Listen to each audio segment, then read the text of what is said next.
Moi, c'est Talvi Samir.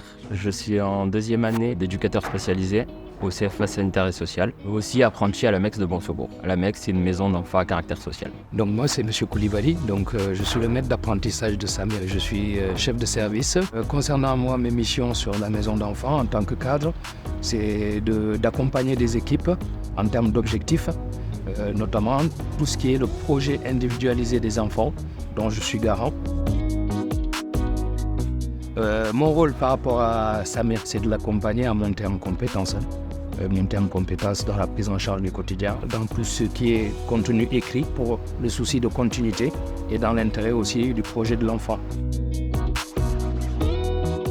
Il m'a montré la structure, les différentes maisons, le lieu. Il m'a fait rencontrer une éducatrice qui m'a montré le quotidien, qui m'a expliqué tout ce que fait un éducateur au quotidien. On le laissait beaucoup dans l'observation, c'est-à-dire observer son environnement là où il était pour pouvoir bien s'y intégrer. Et aujourd'hui, par exemple, Samir, à l'attaque de sa deuxième année, a des responsabilités. Par exemple, il est positionné en tant que référent d'une situation. C'est comme au même titre que les éducateurs qui sont titulaires. Aujourd'hui, petit à petit, il s'autonomise avec notre accompagnement à prendre des responsabilités de guidance, de projet. L'objectif, c'est qu'au bout de 3 ans, effectivement, d'embaucher cette personne. Parce qu'on aura formé à la façon de travailler de l'entreprise. Je sais que si j'ai un problème, je peux l'appeler, lui envoyer un message ou lui envoyer un mail. Il sera toujours présent. Moi, j'ai choisi l'apprentissage parce que ça plonge dans le métier directement. On est 3 ou 4 semaines directement sur le lieu d'apprentissage et 1 semaine au CFA. Les CFA, ça apporte un peu tout ce qui est théorique. Il y a aussi l'aspect financier qui me permet de me former tout en gagnant un petit salaire. L'apprentissage, moi j'y vois que du bien. L'apprenti, en tout cas, est entre le stagiaire et le titulaire.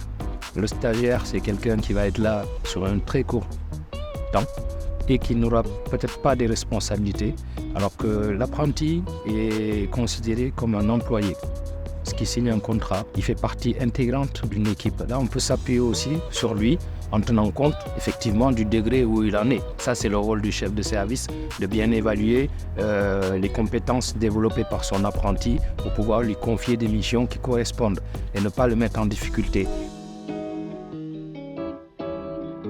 Il y a toute une démarche qu'on apprend justement dans ces 3 jours de formation de maître d'apprentissage. Quand par exemple je crée un rétro-planning, c'est aussi la formation maître d'apprentissage qui m'a permis de mettre ça en place. Voilà.